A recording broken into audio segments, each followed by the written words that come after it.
everyone, this is Kanika Sharma from Jai Shri Shyam class. Welcome to you all. तो last class में हम लोगों ने पढ़ा था प्लास्टिड्स के बारे में, है ना। आज हम लोग पढ़ेंगे न्यूक्लियस। ठीक है, क्या पढ़ेंगे? न्यूक्लियस। तो देखो न्यूक्लियस है, उसके बारे में आप क्या जानते हैं? चलो बताओ मेरे को, न्यूक्लियस के बारे में आप लोग क्या क्या जानते हो?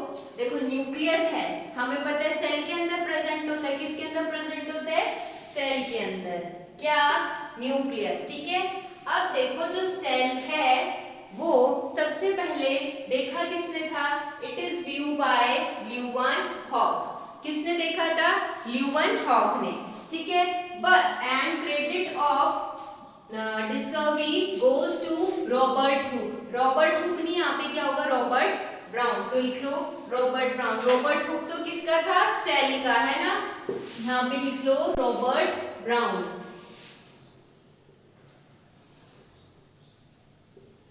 ठीक है, ये हो गया। ये है आपका न्यूक्लियस के बारे में। तो देखो न्यूक्लियस है, उसको फर्स्ट व्यू तो किसने किया था? ल्यूवेनहॉक ने किया था। पर जो उसका डिस्कवरी है वो किसको गया? रॉबर्ट ब्राउन को गया। ठीक है, रॉबर्ट हुक ने तो डेड सेल देखी थी, ल्यूवेनहॉक एंटन वन ल्यूवेनहॉक ने क्या देखा था? लाइव सेल देखा था। ठीक है, अब क्या है, जो न्यूक्लियस है वो क्या है? सपोज ये आपका सेल है, ये आपका न्यूक्लियस है। ठीक है, अब जो न्यूक्लियस में जो मटेरियल है उसको किससे स्टेन किया जाता है? बेसिक डाई से। किससे स्टेन किया गया बच्चे? बेसिक डाई से। अब बेसिक डाई से जब स्टेन किया गया तो उसको कौन से साइंटिस्ट ने नेम दिया? Chromatin, that is Fleming. यानी कि क्या बोली मैं, ध्यान से सुनो। देखो ये सेल था, यहाँ न्यूक्लियस है।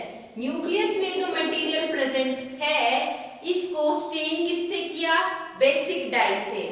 जब स्टेन किया बेसिक डाई से तो उसका नाम क्या रख दिया हमने? क्रोमेटिन। क्या नाम रखा? क्रोमेटिन। और ये क्रोमेटिन नाम किसने रखा? फ्लेमिंग ने। किसने? फ्लेमिंग ने। फ्लेमिंग ने ये नाम रख दिया। क्या नाम रख दिया? ये क्रोमेटिन। ठीक है, ये हो गया। ये है आपका न्यूक्लियस के बारे में। अच्छा, जो न्यूक्लियस है वो क्या है? शेप में, साइज में, और ये बोल सकते हो कि भाई मतलब नंबर में, वो क्या है? अलग अलग सेल्स में अलग अलग प्रेजेंट हो सकता है। ठीक है, जैसे कि हम हमारे आरबीसी की बात करें, ह्यूमन आरबीसी की, उसमें क्या न्यूक्लियस होता है? नहीं। यानी कि जो ह्यूमन आरबीसी है वो इन्यूक्लिएटेड यानी कि एब्सेंस ऑफ न्यूक्लियस होता है। यानी कि जो आपका ह्यूमन आरबीसी है उसके अंदर जो न्यूक्लियस है वो एब्सेंट होता है। ऐसे ही क्या है, और मतलब और जैसे और सेल्स हैं तो उनमें न्यूक्लियस प्रेजेंट है ना। न्यूक्लियस क्या है? सारी मेटाबॉलिज्म एक्टिविटीज को कंट्रोल करता है आपके सेल की, है ना। तो क्या है, ये शेप में, साइज में, नंबर में, इन सब में क्या है? वेरी होता है सेल टू सेल। जैसे एब्सेंट ही होता है हमारे तो किसमें? आरबीसी के अंदर। ठीक है, अब देखो शेप क्या होता है इसका? न्यूक्लियस का generally spherical in shape and it may be lobe shape. कैसा शेप? लोब शेप भी हो सकता है। किसमें? व्हाइट ब्लड सेल्स में, दैट इज डब्ल्यूबीसी। ठीक है, नेक्स्ट क्या है कि जो आपका न्यूक्लियस है, क्या बोली मैं? जो आपका न्यूक्लियस है वो कैसा है?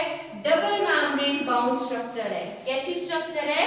डबल मेम्ब्रेन बाउंड, यानी कि मेम्ब्रेन क्या है? डबल है।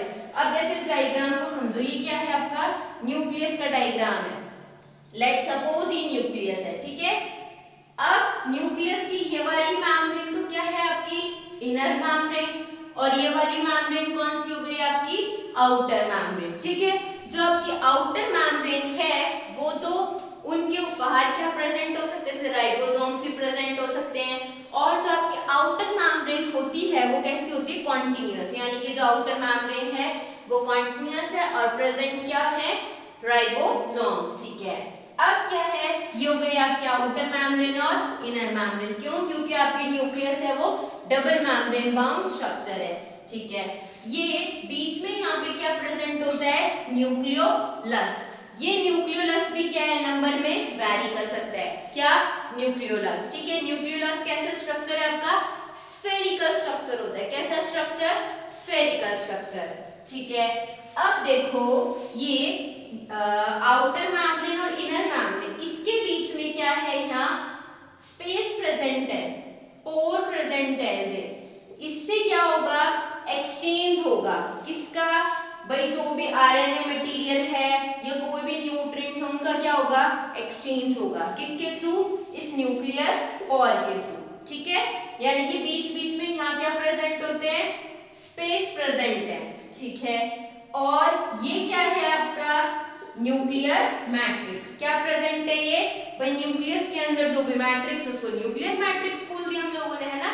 और ये क्या प्रेजेंट है ग्रीन ग्रीन, ये है हेटेरो और you chromosome, that is chromosome network. ये तो आपको पता है न्यूक्लियस के अंदर क्या होता है, क्रोमोसोम होते हैं। ये क्रोमोसोम क्या काम करते हैं, अपना जो भी बॉडी है उसमें क्या मतलब डीएनए प्रेजेंट होगा किनके अंदर, इन क्रोमोसोम के अंदर, है ना। देखो इन डीएनए इन सब की वजह से तो क्या है, जेनेटिक कैरेक्टर्स शो होते हैं ना। तो यहाँ पे ये न्यूक्लियस के अंदर ये क्या प्रेजेंट है, हेटेरो यू क्रोमोसोम या क्रोमोसोम नेटवर्क। ठीक है, अब क्या है कि आउटर मेम्ब्रेन हमने देखी is associated with ribosome and it also continuous with the surrounding network of endoplasmic reticulum. यानी कि ये जो आपके आउटर मेम्ब्रेन है ना, यहाँ क्या प्रेजेंट होंगे, राइबोसोम्स। क्या प्रेजेंट हो सकते हैं, राइबोसोम्स, और ये कैसी होती है, कॉन्टिन्यूअस होती है with its surrounding network of endoplasmic reticulum. ठीक है, ये हो गया। अब क्या है, इंटरफेज ऑफ सेल साइकिल, ये अभी आप पढ़ोगे, सेल साइकिल क्या होती है, इंटरफेज क्या होता है, ये भी आप नेक्स्ट चैप्टर में देखोगे। तो देखो मैं ऐसे नॉर्मली बता देती हूँ, इंटरफेज क्या है। इंटरफेज वो फेज है जहां पे सेल है वो डिवाइड नहीं होती है, वहां पे वो क्या करती है, ऐसा रेस्ट करती है। ठीक है, जो इंटरफेज स्टेज है आपकी, वो सेल की कौन सी स्टेज है, रेस्टिंग स्टेज है। कौन सी स्टेज, रेस्टिंग स्टेज। यहाँ पे क्या है, ये आपका जो सेल है ये क्या है, डिवीजन नहीं करती है। ठीक है, और सेल साइकिल क्या है, सेल साइकिल में माइटोसिस, मियोसिस, डीएनए मतलब ऐसे बोल सकते हो डुप्लीकेशन होता है ना। ये सब क्या है, सेल साइकिल के अंदर आता है, अभी आप नेक्स्ट चैप्टर में पढ़ोगे। ठीक है, इस इंटरफेज जो सेल साइकिल है इसमें कितने, nucleus shows the following part. जो न्यूक्लियस है वो कौन कौन से पार्ट शो करता है, फर्स्ट है आपका न्यूक्लियर मेम्ब्रेन। न्यूक्लियर मेम्ब्रेन कौन सी है, ये outer membrane and inner membrane. ठीक है, नेक्स्ट क्या है आपका क्रोमेटिन। क्रोमेटिन क्या है, इसको हमने क्या बोला है यहाँ पे, क्रोमेटिन। ये देखो ये क्या है आपका क्रोमेटिन नेटवर्क। नेक्स्ट क्या है आपका न्यूक्लियोलस। न्यूक्लियोलस क्या है, यहाँ स्फेरिकल स्ट्रक्चर, ये बताया ना, न्यूक्लियोलस स्फेरिकल स्ट्रक्चर है। और नेक्स्ट क्या है, न्यूक्लियोप्लाज्म। जैसे कि आपके सेल के अंदर साइटोप्लाज्म होता है, ऐसे न्यूक्लियस के अंदर क्या प्रेजेंट है बच्चे, न्यूक्लियोप्लाज्म। ठीक है, ये हो गया। तो ये तो है आपका न्यूक्लियस के बारे में। ठीक है, हमने थोड़ा सा इंट्रोडक्शन लिया, मेन बात है उस डायग्राम को समझना, इसलिए थोड़ा छोटा करा है कि आप थोड़ा समझ सको, है ना, थोड़ा सा क्या है डाइजेस्ट कर सको। ठीक है, अब देखो वापस इस डायग्राम को समझा दूं मैं, है ना। देखो ये क्या है आपका, लेट सपोज न्यूक्लियस है। ठीक है, और ये न्यूक्लियस है डबल मेम्ब्रेन स्ट्रक्चर होता है। कैसे स्ट्रक्चर, डबल मेम्ब्रेन। कैसे, भाई न्यूक्लियस की आउटर मेम्ब्रेन है और ये इनर मेम्ब्रेन हो गई। ये क्या प्रेजेंट है यहाँ पे, क्रोमेटिन। क्या प्रेजेंट है, क्रोमोसोम नेटवर्क या क्रोमेटिन, या ये बोल सकते हो हेटेरो और यू क्रोमोसोम। ठीक है, और ये बीच में ये जो स्फेरिकल स्ट्रक्चर है ये क्या है आपका न्यूक्लियोलस। ठीक है, और जैसे कि सेल के अंदर क्या प्रेजेंट होता है, साइटोप्लाज्म, ऐसे न्यूक्लियस के अंदर क्या प्रेजेंट होता है, न्यूक्लियोप्लाज्म। ये क्या प्रेजेंट है आपका न्यूक्लियर मैट्रिक्स। और क्या बचा, बस इतना सा ही। और क्या है, जो सेल का जो इनसाइड का जो कोई भी न्यूट्रिएंट है, आरएनए सिंथेसिस कुछ भी हो रहा है, उसका बाहर वाले सेल से एक्सचेंज किसके थ्रू होगा, आपके न्यूक्लियर पोर के थ्रू। ये न्यूक्लियर पोर कैसे फॉर्म होगा, यहाँ पे क्या है स्पेस प्रेजेंट है, उसके थ्रू क्या होगा, न्यूक्लियर पोर के थ्रू एक्सचेंज होगा न्यूट्रिएंट्स का या किसी भी चीज का जो न्यूक्लियोप्लाज्म में या अंदर न्यूक्लियस के है। ठीक है, किसके साथ अलाउ एक्सचेंज होगा, सेल के साथ। ठीक है, ये हो गया। अब क्या है, इंटरफेज है सेल साइकिल का, उसमें जो न्यूक्लियस है वो 4 पार्ट शो करते हैं। कौन कौन से? फर्स्ट है आपका nuclear membrane, chromatin, nucleolus and nucleoplasm. ठीक है, ये तो हो गया आपका न्यूक्लियस। अब कल हम लोग नेक्स्ट क्लास में हम लोग क्या करेंगे, ये हर एक का डिस्क्रिप्शन करेंगे। ठीक है, ये है। और आपको छोटा सा टॉपिक और एक बता देती हूँ, साइटोस्केलेटन। क्या बोली मैं? साइटोस्केलेटन। आपके टर्म गिवन है ना साइटोस्केलेटन, वो क्या होता है? तो देखो साइटोस्केलेटन क्या है? फिलामेंटस प्रोटीनिशियस स्ट्रक्चर है। क्या बोली मैं?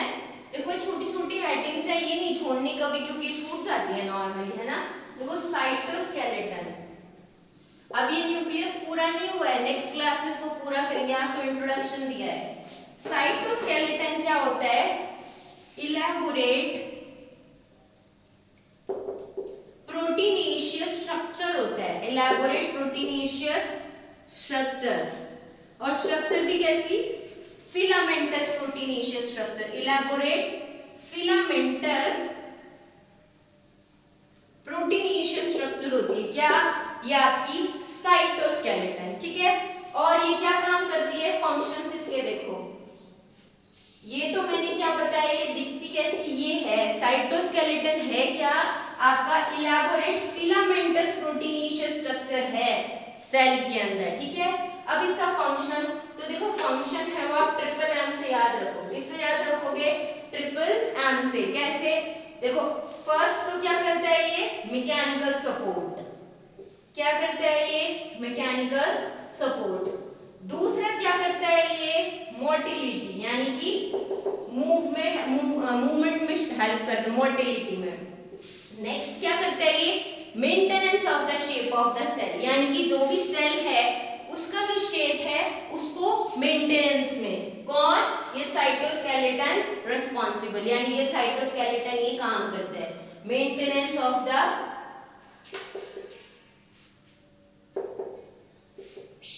Shape of the cell. ये किसका काम है? आपका साइटोस्केलेटन का। तो साइटोस्केलेटन क्या होता है? An elaborate filamentous proteinaceous structure. कौन सी स्ट्रक्चर? प्रोटीनेशियस स्ट्रक्चर होती है आपकी सेल में, जिसके क्या काम होते हैं? 3M से याद रखो, ट्रिपल एम। फर्स्ट तो मैकेनिकल सपोर्ट में, सेकंड मोटिलिटी में, and third maintenance of the shape of the cell में। ठीक है, और आज की क्लास के जो आपको नोट्स हैं वो टेलीग्राम चैनल पे मिल जाएंगे। टेलीग्राम का लिंक डिस्क्रिप्शन बॉक्स में मिल जाएगा। नेक्स्ट क्लास में हम लोग इस चैप्टर को बिल्कुल खत्म ही कर देंगे क्योंकि न्यूक्लियस का छोटा सा पार्ट और बचा है, एंड देन सीलिया और flagella, and then chapter finish. Cytoskeleton आपको आज करा दिया, माइक्रोबॉडीज पिछली क्लास में करा दिया था, यही छोटे छोटे पॉइंट्स बचे हुए थे, है ना। नेक्स्ट क्या है? Nucleus, सीलिया and flagella. ठीक है, ये हो गया। और थोड़ा थोड़ा पढ़ते रहा करो भाई, बोर्ड्स का पता नहीं है 1 जून को डेट क्या रिलीज होगा कि भाई होगा या नहीं होगा, जो भी है। तो वैसे भी थोड़ा थोड़ा देखते रहा करो, है ना। ये 11th क्लास का है ये तो अभी तो वैसे तुम छोटे ही हो, है ना। तो छोटे हो तो क्या ऐसे थोड़ी कि पढ़ना नहीं है, थोड़ा बहुत तो पढ़ते रहना चाहिए। कोरोना का टाइम चल रहा है, थोड़ा बहुत अपने को देखते रहना चाहिए कि भाई क्या क्या है, नया नया क्या क्या चल रहा है ना। और वैसे 10th का तो वो हो ही गया, कैंसिल हो गए ना एग्जाम्स, और 12th की देखो क्या डेट आती है ना। तो तुम भी अभी क्या है, छोटे हो, पर इतने भी छोटे नहीं हो कि अपन पढ़ना ही छोड़ दें, है ना। तो थोड़ा बहुत पढ़ते रहा करो, नोट्स बनाते जाओ धीरे धीरे अपने, है ना। और जो भी क्लास वाइज पढ़ा रहे हैं उसको पढ़ते जाओ, ठीक है। और कहीं भी कुछ भी क्वेरी हो, प्रॉब्लम हो क्लास रिलेटेड, तो आप कमेंट सेक्शन में पूछ सकते हैं, ठीक है। तो नेक्स्ट क्लास में हम लोग न्यूक्लियस पूरा करेंगे, and then cilia and flagella complete करके नेक्स्ट चैप्टर फिर कौन सा स्टार्ट करें, या तो आप कमेंट सेक्शन में बता देना, हम लोग फिर सेल साइकिल स्टार्ट करेंगे, है ना। ठीक है, फिर नेक्स्ट क्लास में मिलते हैं।